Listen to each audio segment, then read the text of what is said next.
오늘 아침 우리에게 주시는 하나님의 말씀입니다. 신약성경 빌립보서 3장 10절부터 16절까지의 말씀입니다. 내가 그리스도와 그 부활의 권능과 그 고난에 참여함을 알고자 하여 그의 죽으심을 본받아 어떻게 해서든지 죽은 자 가운데서 부활에 이르려 하노니 내가 이미 얻었다 함도 아니요 온전히 이루었다 함도 아니라 오직 내가 그리스도 예수께 잡힌 바 된 그것을 잡으려고 달려가노라. 형제들아, 나는 아직 내가 잡은 줄로 여기지 아니하고 오직 한 일 즉 뒤에 있는 것은 잊어버리고 앞에 있는 것을 잡으려고 표대를 향하여 그리스도 예수 안에서 하나님이 위에서 부르신 부름의 상을 위하여 달려가노라.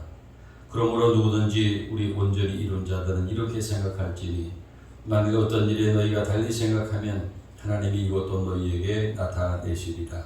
오직 우리가 어디까지 이르렀든지 그대로 행할 것이라. 아멘.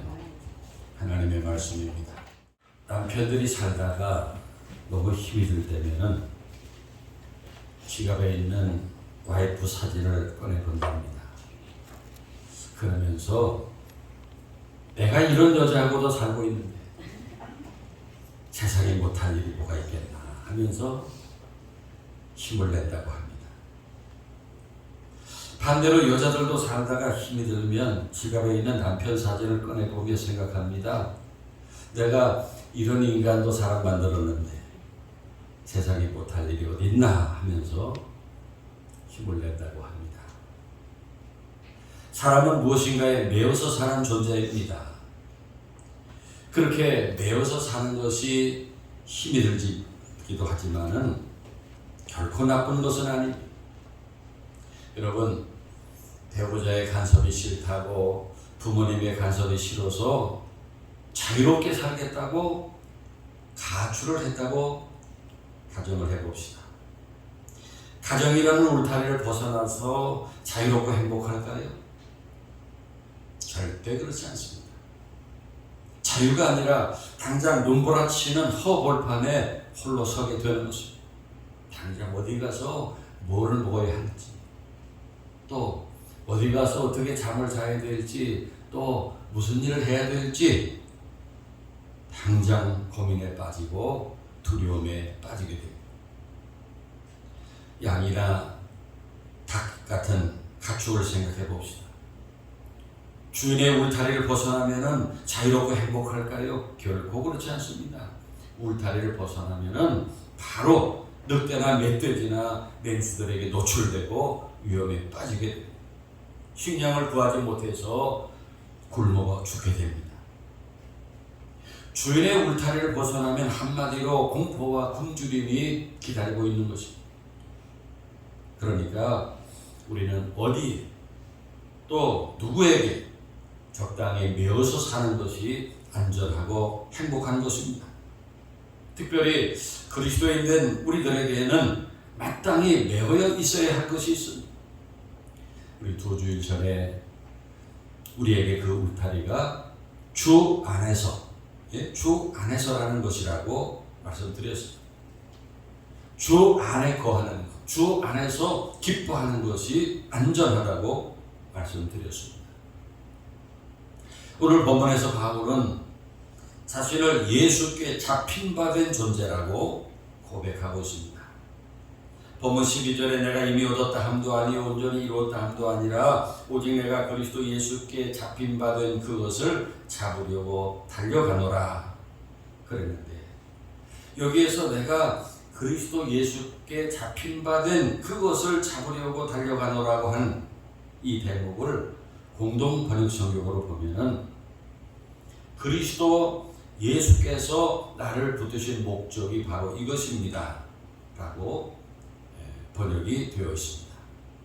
자신이 잡힌 바 되었다, 예수께서 나를 붙드셨다라고 고백하면서 우리 그리스도인들은 예수께 붙들린 사람들이라는 것을 분명하게 밝혀주고 있습니다. 그렇게 된 목적이 무엇입니까?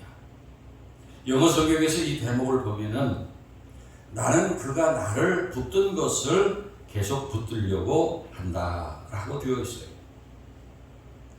그가 나를 붙든 것을 계속 붙들려고 한다. 그러니까 그리스도 예수께서 바울 자신을 붙드셨고 바울은 예수께서 나를 붙드신 그것을 붙들려고 달려간다라는 것입니다. 그러니까 바울은 자신이 예수 믿고 구원받아서 어떻게 살 것이냐 할 때 자신을 예수께서 붙드신 그 목적대로 살겠다는 것입니다. 그리고 자신의 부족함을 잊지 않고 온전히 이루었다는 생각을 하지 않고 앞에 있는 표대를 향하여 달려가겠다고 말하고 있습니다. 그에 앞서서 본문 10절 11절에서 바울은 내가 그리스도와 그 부활의 권능과 그 고난의 참여함을 알고자 하여 그의 죽으심을 본받아 어떻게 해서든지 죽은 자 가운데서 부활에 이르게 한다 라고 말씀하고 있는데 바로 전에 바울은 자신이 자랑했던 모든 것들을 다 배설물과 같이 버리고 이제 자신은 오직 그리스도를 믿음으로 얻은 의, 믿음으로 하나님께로부터 난 의를 가지고 살 것이라 결론을 내렸었습니다. 그리고 바울은 거기에 머물지 않고 한 걸음 더 나아가서 부활에 참여하기를 소망하고 있습니다. 공동 번역 성경으로 10절, 11절을 읽어드리면 이렇습니다. 제가 공동 번역 성경을 자주 이렇게 인용하는데 공동 번역 성경은 어떤 성경이냐? 공동 번역 성경은 캐토릭과 우리 개신교가 같이 공동 작업을 해서 좀 더 쉽게 번역한 성경이 공동 번역 성경이에요. 그래서 조금 그 문구가 애매할 때는 제가 공동 번역 성경으로 읽어 드리는 것입니다. 10절 11절이 이렇게 되어 있어요. 내가 바라는 것은 그리스도를 알고 그리스도의 부활의 능력을 깨닫고 그리스도와 고난을 같이 나누고 그리스도와 같이 죽는 것입니다. 그러다 마침내 죽은 자들 가운데서 다시 살아나기를 바랍니다 라고 되어 있어요. 바울이 바라는 것은 그리스도를 알고 그 부활의 능력을 깨닫고 그리스도와 같이 죽었다가 그리스도와 같이 다시 부활하기를 소원하는 것입니다.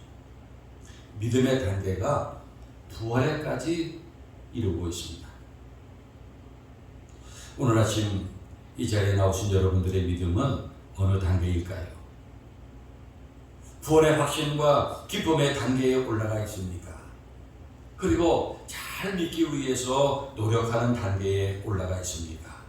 오늘 아침 여러분의 믿음의 단계는 어느 단계입니까?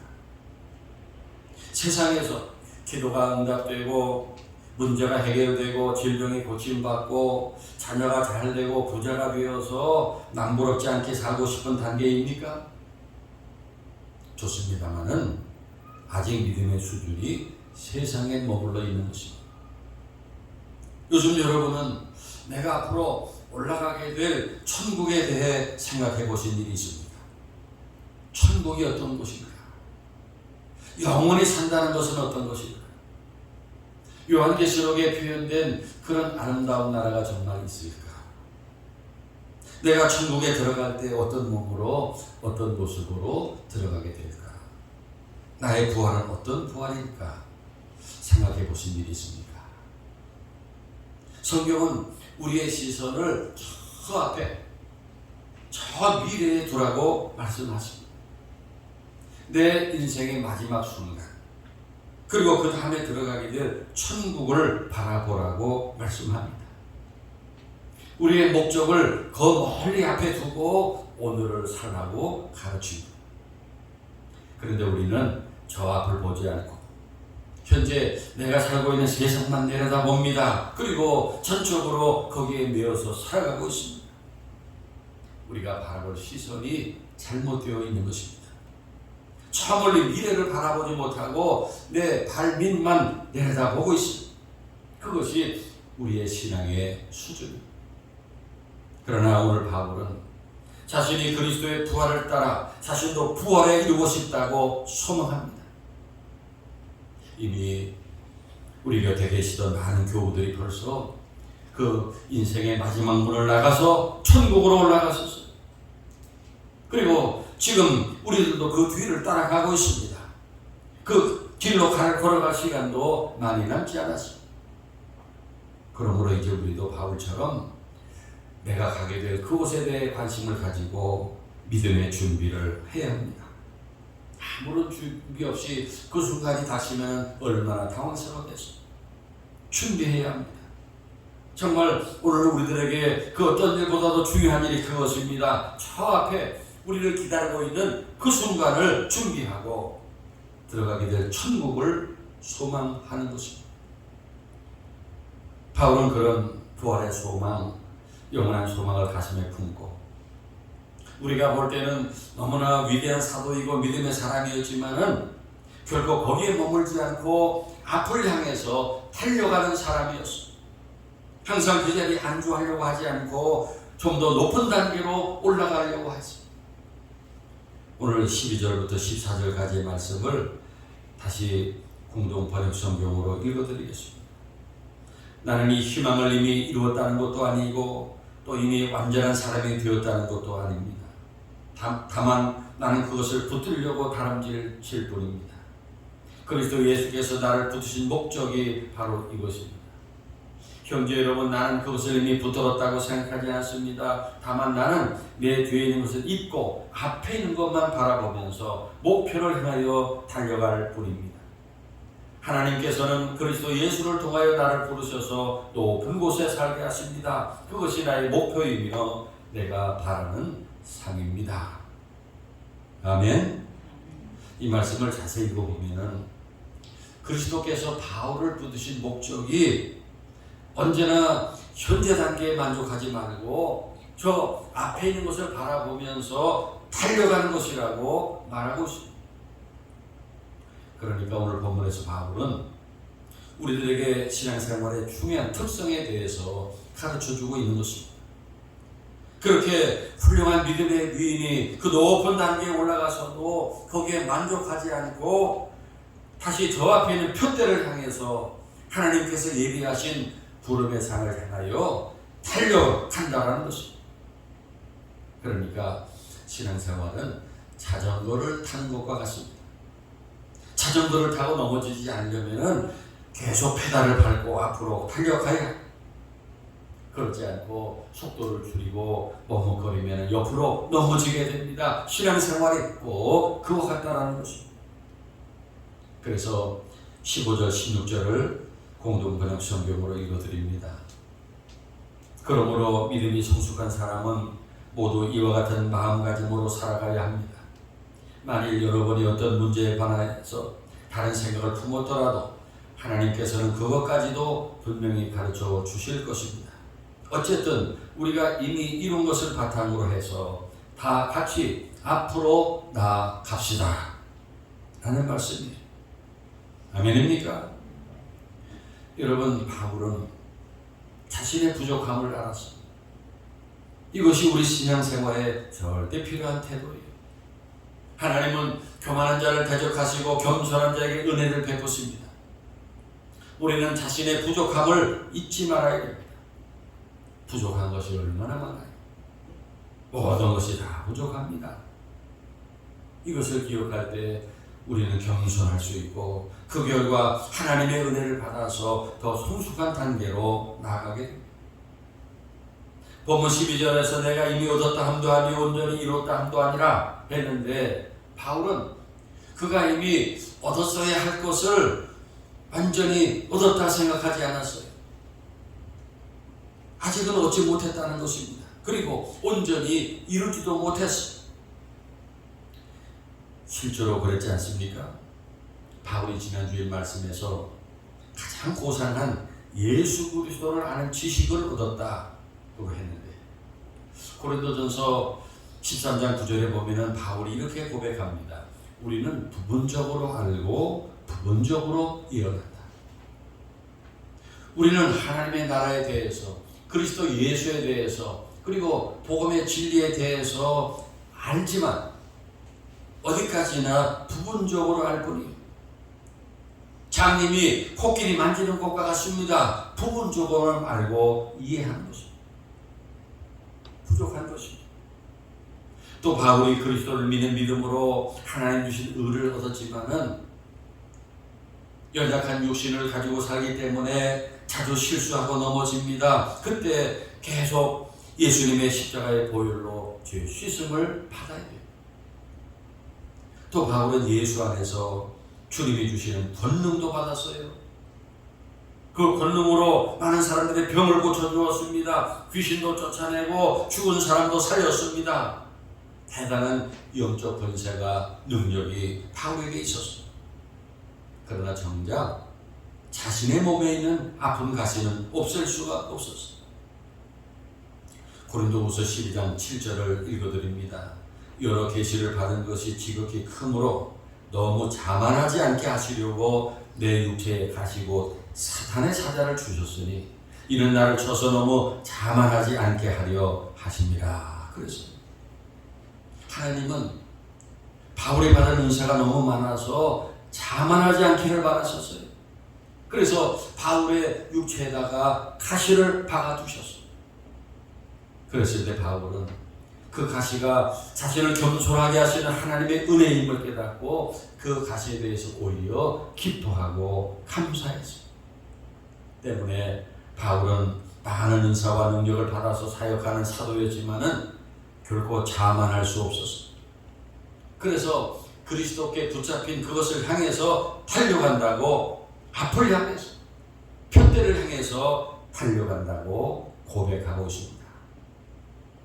사랑하는 여러분, 바울은 그 누구보다도 믿음 위에 굳게 선 사람이에요. 누구보다도 복음의 진리를 많이 깨달아 알았던 사람입니다.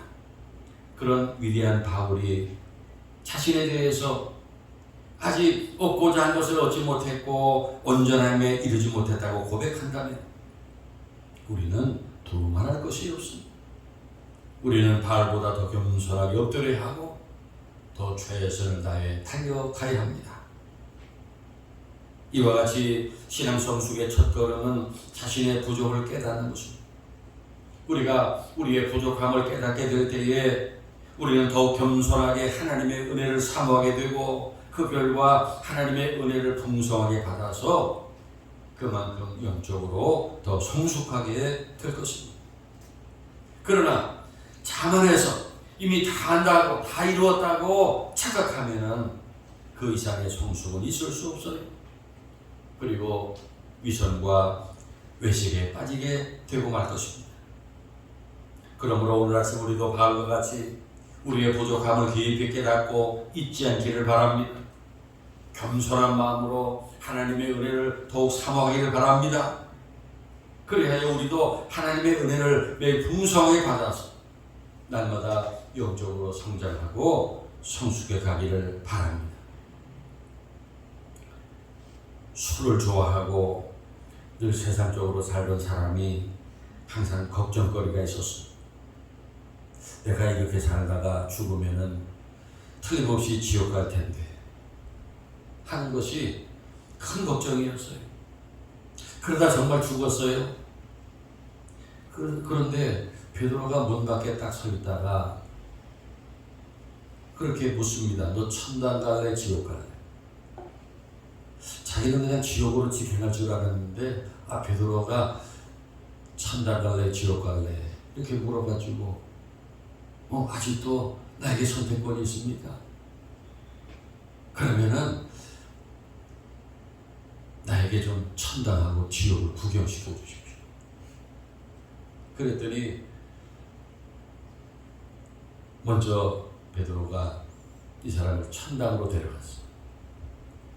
천당으로 가서 이렇게 보니까 막 성도들이 흰 옷을 입고 모여가지고 예배드리고 찬송하고 이렇게 하나님 영광을 드러내는데 뒤에 앉아 있으려니까 따분해. 재미가 없어.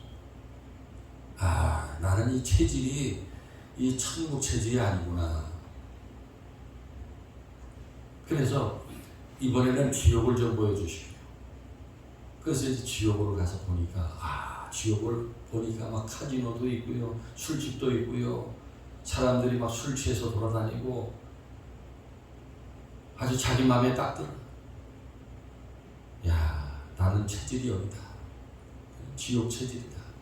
그래가지고 베드로에게 나는 아무래도 여기가 맞는 것 같습니다. 여기 지옥으로 들어가겠습니다. 그랬더니 베드로가 지옥으로 들여보내고 가버렸어요.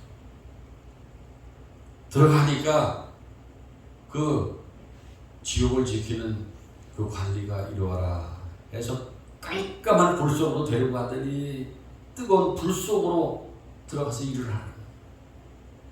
그래서 하나님 방금 전에 그렇게 뭐 카지노 술집 이렇게 좋은 거 보여주더니 이거 얘기가 다르지 않습니까? 그러니까 그 관리가 그러더래요. 방금 전에는 관광 비자로 와서 본 거고 이제 영주권 가지고 왔으니까 일로 들어가는 거다 하더랍니다. 여러분 생각해 봅시다. 천국은 아무나 갑니까? 천국은 누가 갑니까? 천국 가서 행복할 수 있는 사람이 천국 갑니다. 아멘입니까? 네. 체질이 지옥 체질인 사람이 어떻게 천국 가겠어요? 여러분 살아있을 동안에 천국 체질이 되어야 합니다. 평소에 예배 드리고 찬송하고 기도하고 봉사하는 것이 너무 즐겁고 행복해야 합니다. 반면에 내가 어쩌다가 예수 믿어가지고 교회 다녀가지고 이런 고역을 치르나 하는 사람이 있다면 그 사람은 지옥 체질이에요. 체질을 바꿔야 합니다. 바울은 전에 좋아하던 것들을 다 버리고 온전히 그리스도 안에서 자신이 발견되기를 원했어요.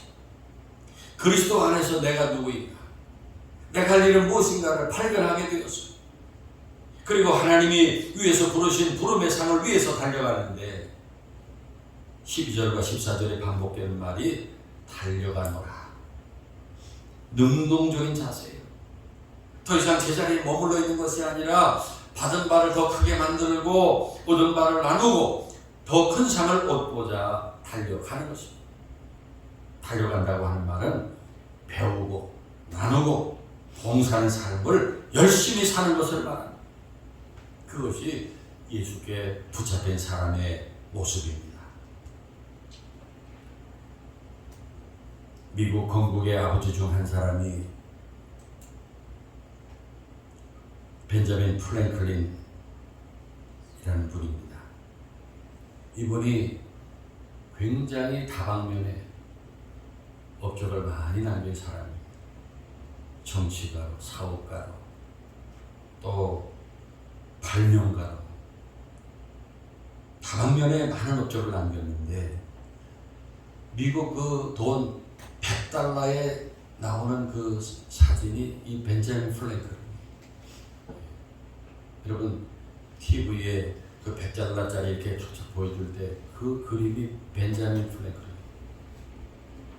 오늘날 유펜이라는 펜실베니아 대학을 세운 사람이기도 하고 굉장히 존경받는 그런 인물입니다. 그렇게 위대하고 대단한 일생을 살았던 프랭클린이 말년에 이런 말을 했습니다. 나는 인생을 많이 살았다. 그런데 내가 살면 살수록 분명해지는 것은 하나님께서 인생을 주관하고 계시다는 것이다. 이것이 그 대단한 일생을 살았던 사람의 고백인데 우리도 같은 믿음을 가지고 다음 세대를 가르쳐야 합니다. 우리의 자녀들에게 후손들에게 적어도 이런 교훈을 가르칠 수 있는 노년이 되도록 삽시다. 너희는 예수 그리스도께 붙잡힌 사람으로 살아야 한다. 그렇게 그리스도께 붙잡혔다면 그 목적대로 살아야 한다. 그 표대를 향해서 달려가야 한다. 하나님께서 예비하신 상을 받기 위해 달려가야 한다. 라고 가르칠 수 있도록 삽시다. 사랑하는 여러분, 현재 여러분은 세상에서 무엇에 붙잡혀 살아가고 있습니까? 그리고 무엇을 붙들고 살아가고 있습니까? 그 붙잡고 있는 것이 과연 후회 없는 것입니까? 하나님이 원하신 바가 맞습니까? 부디 하나님과 후손들에게 떳떳하도록 바울처럼 그리스도 예수께 붙잡힌 사람으로 그 부르심에 합당하게 살아 더 높은 믿음으로 달려가는 우리 모두가 되기를 축원합니다. 오늘 주신 말씀을 생각하면서 잠시 기도하겠습니다.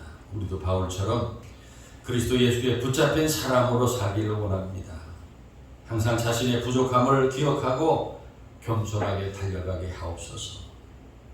또 아직도 코로나가 사람을 괴롭히고 있습니다. 속히 깨끗이 소멸되어 안전한 환경이 되게 해주시고 전 세계 전쟁의 먹구름이 그치고 평화로운 세계가 되기를 기도하고 또 이런 엄중한 위기에 어리석게 다툼이나 벌이는 이 나라 지도자들이 정말 이 위기의 시대에 우리 대한민국을 지키고 국민들을 지키는 지도자들이 되도록 위해서 잠시 기도하겠습니다. 하나님 아버지, 오늘도 말씀을 통해서 저희들이 그리스도 예수께 붙잡힌 바 된 사람들인 것을 기억하게 해주시니 감사합니다. 저희들이 그리스도께서 우리를 붙드신 그 목적대로 살아가게 하여 주시옵소서. 그 붙잡으신 그것을 우리도 붙잡고 나가게 하여 주시옵소서. 항상 자신의 부족함을 기억하게 하시고 겸손하게 달려가게 하옵소서. 우리에게 그런 믿음과 능력 주시기를 원합니다. 하나님 아버지, 우리 하나님께 모든 구속들이 다 주 안에서 주님께서 부르신 그 부르심의 목적을 분명히 알고 기억하고 위하여 달려가게 하여 주시옵소서. 아버지 하나님, 아직도 코로나가 사람들을 괴롭히고 있습니다. 속히 깨끗이 소멸되어 안전한 세상 되게 하옵소서. 안전하게 마음껏 활동하고 모이고 예배드리고 또 살아갈 수 있도록 하나님께서 역사하여 주시옵소서. 하나님, 전 세계에 전쟁의 먹구름이 다 거치길 원합니다. 평화로운 세계가 되게 하여 주시옵소서. 우리 하나님께서 권능의 손으로 다스려 주시옵소서. 이런 엄중한 시기에 우물 안에 개구리와 같이 어리석게 다툼이나 벌이는 이 나라 지도자들이 되지 않게 해주시고 정말 이 위기에 대해 대한민국을 지키고 국민을 지키는 지도자들이 되게 하여 주시옵소서. 오 주여 미시나오며 만세전에 우리를 예정하시고 불러주셨으며 오늘도 우리를 붙잡고 계시는 하나님 아버지, 지금까지 저희들이 그리스도께 붙잡힌 사람들로 살지 못했음을 회개하오며 오늘 바울처럼 저희들 자신의 부족함을 알고 겸손하게 우리를 부르신 목적을 향해 달려가는 하늘교회 모든 성도들이 되게 하옵소서. 이 세상에만 매이지 않게 하시고 눈을 들어 저 멀리 천국까지 바라보며 그 믿음에 합당하게 사는 하나님 나라 백성들이 되게 하옵소서. 예수 그리스도의 이름으로 기도하옵나이다. 아멘.